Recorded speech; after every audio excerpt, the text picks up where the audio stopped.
Paul, you're a marketer. I was the CEO of a company. I've done fucking everything for 3 months each. Everything that got done by me was done badly, but it was better than not being done at all. And if that process is more than a day, you're in serious trouble. Hi, I'm Paul Bigger, founder of Circle CI.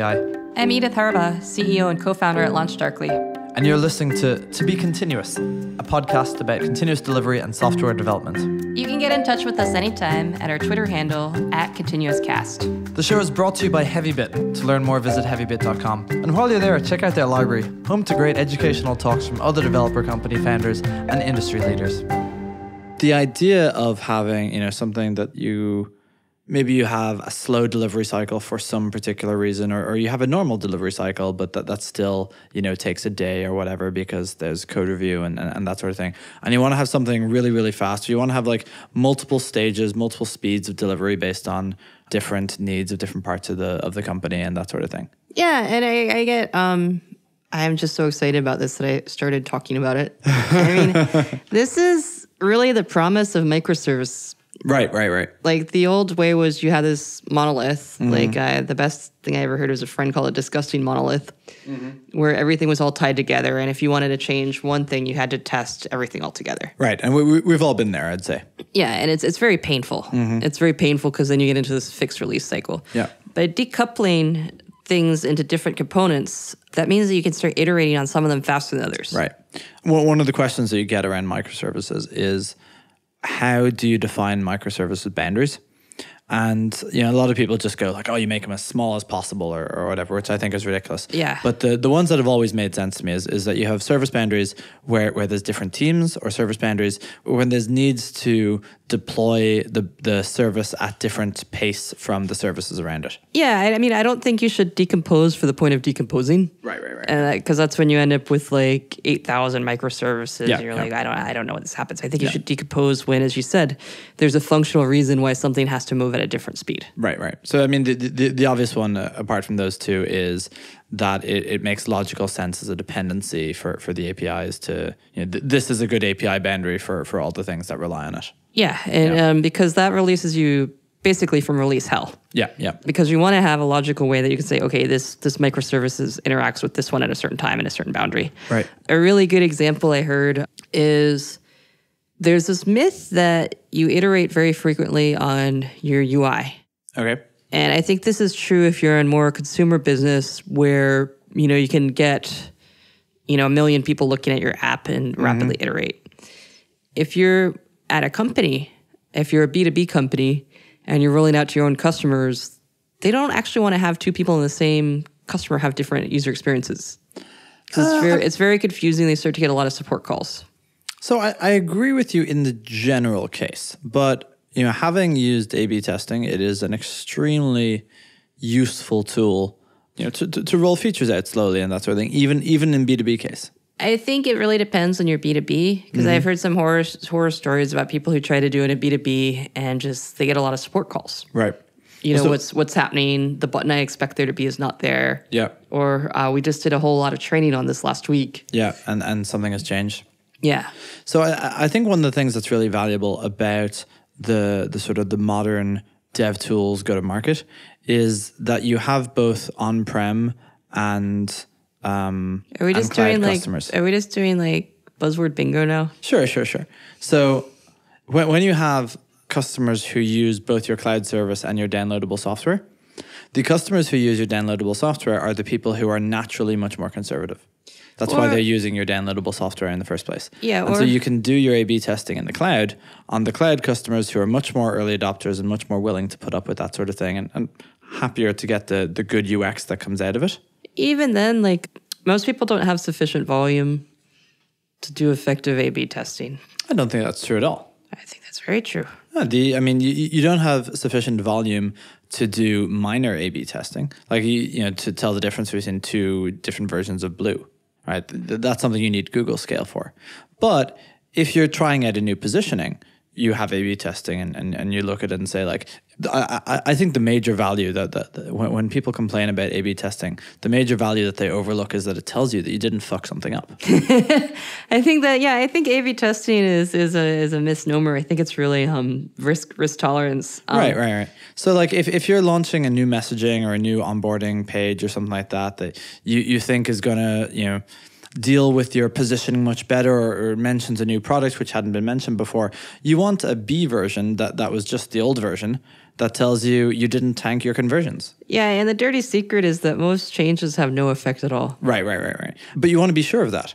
We launched a new beautiful home screen once, or homepage, and it dropped our conversions 20%. Yeah, I remember. So Paul always teases me because I talk about TripIt. Mm-hmm. Like we tried a different footer and it destroyed our conversion. No, a footer. A footer. Did it have a different call to action or removed a call to action or something or provided more calls to action? The footer had a lot of calls to action. Yeah. That was exactly the thing with ours.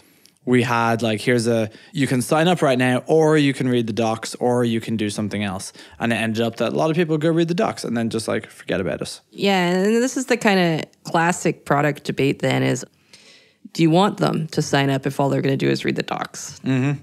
And you can argue about this for hours about like qualifying leads, when to get people into the funnel. I think if you have a drip marketing campaign, you generally want them to cross the line, which gets them into the drip marketing campaign. Paul, you're a marketer. I was the CEO of a company. I've done fucking everything for 3 months each. What was the rotation? If you fucked everything 3 months each?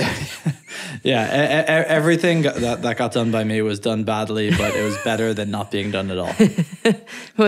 So what was your rotation? Did you ever? I did sales, I did marketing, I did PR, I did UX, I did support, I did everything. What was it like when you were sales? So fortunately, Circle had so much inbound interest and such strong product market fit that sales was like literally having a call with the CFO saying the price is this. And he's like, can you lower the price? No. All right. Well, thanks. I had a couple of calls that were literally that. They brought some like financy person or the manager and they're like, we demand a discount. It's like, yeah, this is a good price, we feel. So did they end up buying? Yeah. I mean, some of them, like, I hated giving discounts. I felt like we had a really good price and it was actually kind of cheap for the value that customers got out of it. And so when people came for discounts, I was just like, no.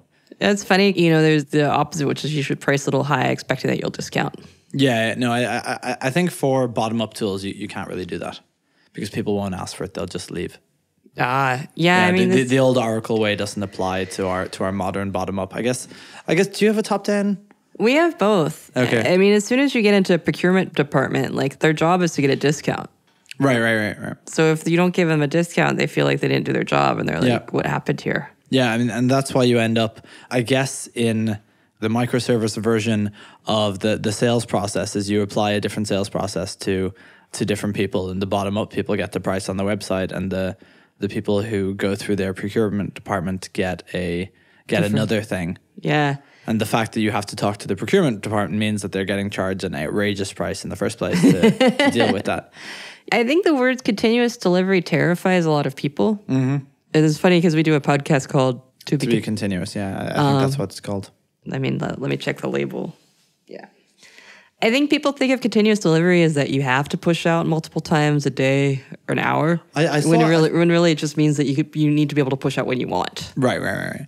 I've rarely seen a continuous delivery company that does continuous delivery and uses that to mean we're only doing it like when we can. Like I think they all push out every version. I find it extremely rare for people to push out, especially in small companies. No, maybe this is small company bias. I'm talking more like at larger orgs, they find continuous delivery terrifying. Yeah. Because they're like, our processes are not set up to have a new version of the UI every day. Sure. Like we need to go train our support people. We need to go do this. We need to update this. We need to update this.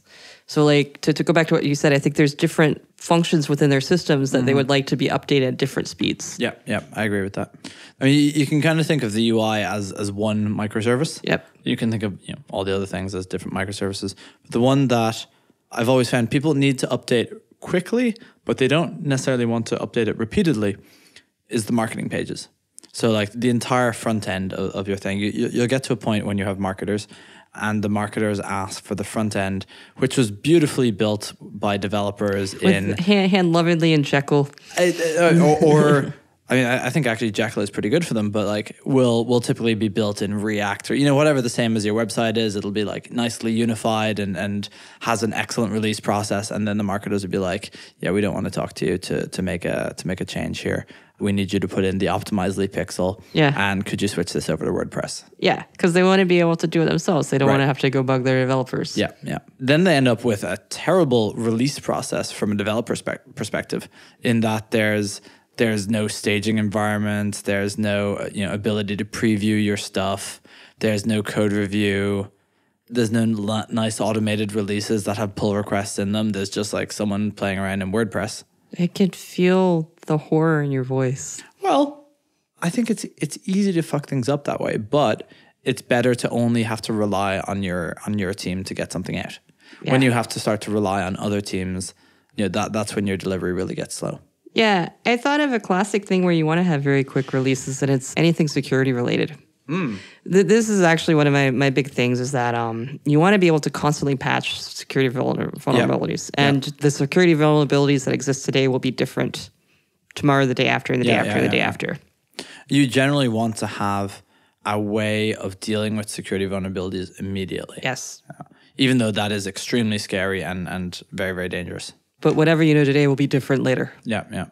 We had multiple approaches of dealing with different container images because a container image would take like 36 hours to roll and to deploy. So we needed to be able to run something on that image. It was partially for security, it was partially for user experience, it was partially because sometimes things broke in the ecosystem. But we had the ability to go change, we called it the sudo hack. So a command that would run as sudo. And there was 30, 40 times where we would need to make some change to the sudo hack to support something weird that was going on. Yeah, I think a lesson is if you have to do a fix, how long does it take you to do it? Right. There's the actual fix itself, and there's the process of getting the fix into production. Yeah, and if that process is more than a day, you're in serious trouble. Yeah, yeah. Well, I mean, if it takes you a day, but you are able to get it patched really quick. I mean, that's kind of the source of the word patch, right? Well, that's what I mean. If you patch it immediately and then you go fix it and it takes a day, that's no big deal. Oh, well, yeah, but as long as you can patch. Yeah, exactly, yeah. Yeah. So we ended up at various points with a very quick process to update our Nginx so that we could filter particular data or filter particular user types and that kind of thing, and a bunch of different like levels to deal with particular security vulnerabilities that might theoretically come up. Not just security vulnerabilities, but also like DDoS and just everything that comes up.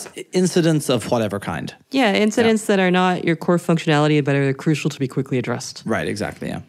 So I mean, I think I could break down like different speeds at which you want stuff to update. Mm-hmm. Yeah. Like stuff that leaves you vulnerable to the outside world. Yeah. That's kind of like your protective cocoon. If there's a hull breach there, you need to repair it immediately, or else you'll end up hacked. The problem with those is that you also need to maintain those. Yeah. So you need to have testing around those. You need to have people remember how to do them. If you go to use one of those things and no one's touched it in 6 months and it went stale or bit rotted in some way, then you're even more fucked now. Yeah. Especially if you've provided yourself an accidental backdoor or provided your attackers an accidental backdoor. Yeah. And then there's stuff that you want to go at different speeds. Like with if you're doing any sort of billing update, you actually want to be kind of cautious. Mm-hmm. Yeah. I mean, this is where feature flags is I find particularly useful. You enable a billing change like that for one person, and then you watch what happens. You make sure that they're able to do the thing, and you go very, very cautiously. Thanks for wearing your Launch Darkly shirt, Paul. No worries. Feature flags are awesome. It looks really good on you, by the way. Thank you. It matches your haircut. Yeah, thanks. I get really excited the more I talk to our Launch Darkly customers right now, because I've seen the way just the world has changed even in the couple years that we've been around. What are people using Launch Darkly for that blew your mind? Or how perhaps are they using it that blew your mind? I'm pretty jaded, so not much blows my mind. But it's more like I visited a big customer and they said how much less stressed they were and how less risky their releases were now. Right. We've been saying this for years, that continuous delivery is less risky than monolithic delivery or stage delivery. What did we used to call it when it wasn't continuous? Waterfall? Sure, waterfall. I think people didn't really believe us. I think there's still a lot of doubt. I think if you draw like a crossing the chasm type thing, I think we're still like squirrely in the early adopters. Yeah, that's true. But I think it's starting to move. Yeah. Thanks for listening to this episode of To Be Continuous, brought to you by Heavybit and hosted by me, Paul Bigger of Circle CI, and Edith Harbaugh of Launch Darkly. To learn more about Heavybit, visit heavybit.com. While you're there, check out their library, home to great educational talks from other developer company founders and industry leaders.